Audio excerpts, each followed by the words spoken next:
So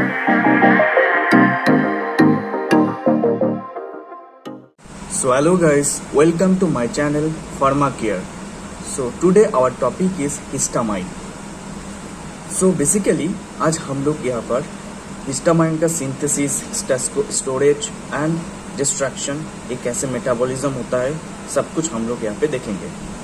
so first हम लोग को जान लेते हैं histamine. Histamine that is derive from histos and amine, two words. Means histamine जो होता है ये दो वर्ड्स के बना हुआ होता है, ये हिस्टोस और अमाइन. हिस्टोस का मतलब है टिश्यू और amine means nitrogen containing compounds.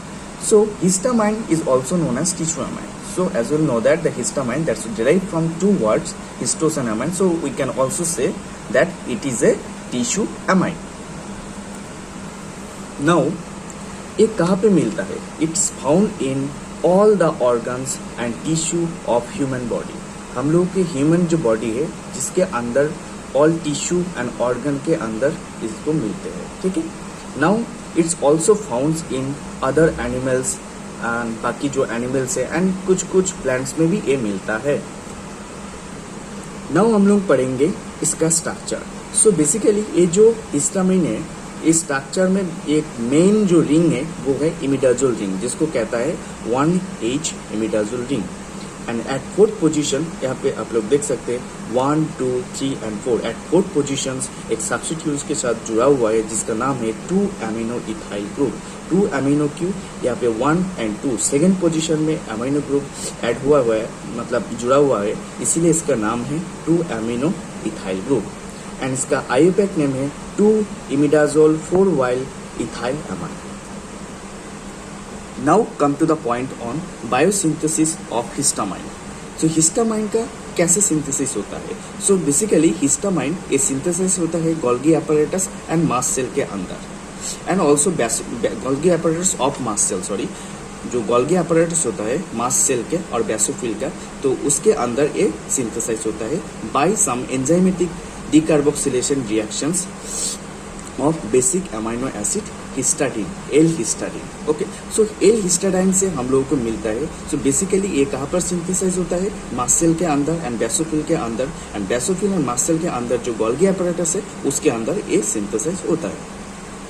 Now and the reaction that is catalyzed by L-histidine decarboxylation enzymes.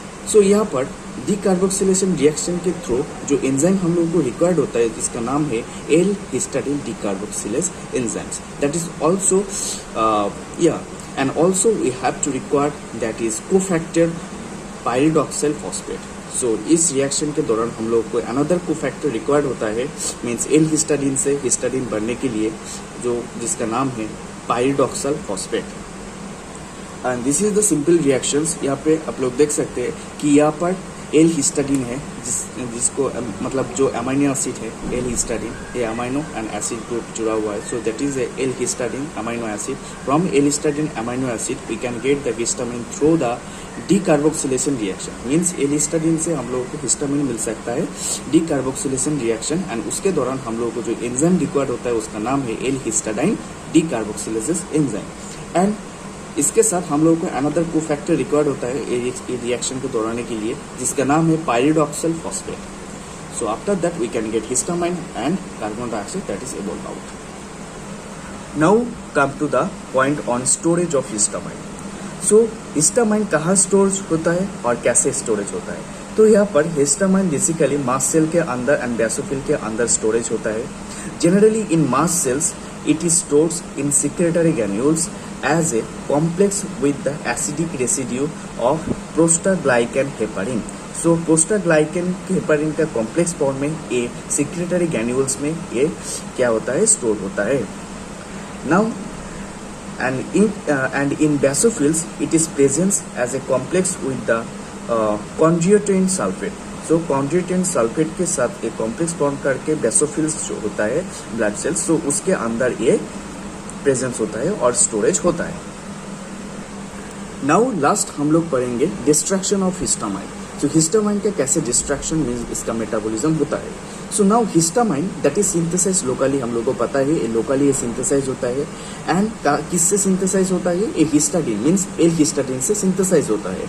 And degraded rapidly, ये रैपिडली डिग्रेड होता है through the oxidation reactions and methylation reactions. अगर ये ऑक्सीडेशन रिएक्शन होगा तो हम लोगों को जो एंजाइम रिक्वायर्ड होगा उसका नाम है डाइअमाइन ऑक्सीडेज, एंड जो मिथाइलेशन होगा जिसका उसको करने के लिए हम लोगों को जो एंजाइम रिक्वायर्ड होगा वो एन मिथाइल ट्रांसफरेज। सो यहाँ पे आप लोग सिंपली देख सकते हो ये जो हिस्टाडीन है ये दो तरीके से डिग्रेड हो सकता है, एक है एमिनेशन ऑक्सीडेशन और एक है मिथाइलेशन रिएक्शंस। सो अगर ये मिथाइलेशन रिएक्शन में जाएगा तो एन मिथाइल ट्रांसफरेंस एक एंजाइम रिक्वायर्ड होगा इसको मिथाइलेशन होने के लिए। So after that we can get N methyl histamine, means N methyl, ये जो नाइट्रोजन है नाइट्रोजन के साथ जो हाइड्रोजन जुड़ा हुआ है उसको मिथाइल ग्रुप से उस ए हाइड्रोजन को मिथाइल ग्रुप रिप्लेस करेगा एंड यहाँ पे वो अटैच हो जाएगा। मीन्स यहाँ पे देखिए NCH3 एंड हम लोगों को मिलेगा एन मिथाइल हिस्टामाइन।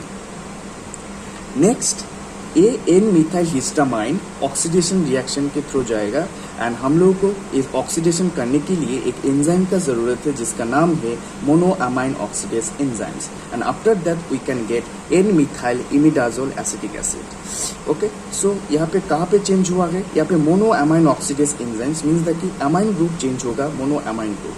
सो इस स्ट्रक्चर में अमाइन ग्रुप कहाँ है, इस स्ट्रक्चर में देखो यहाँ पे लास्ट पे अमाइन ग्रुप जुड़ा हुआ है, तो यहाँ पे क्या होगा इसका ऑक्सीडेशन होगा और after that it will convert to the COOH group में एंड हम लोगों को मिलेगा N methyl imidazole acetic acid.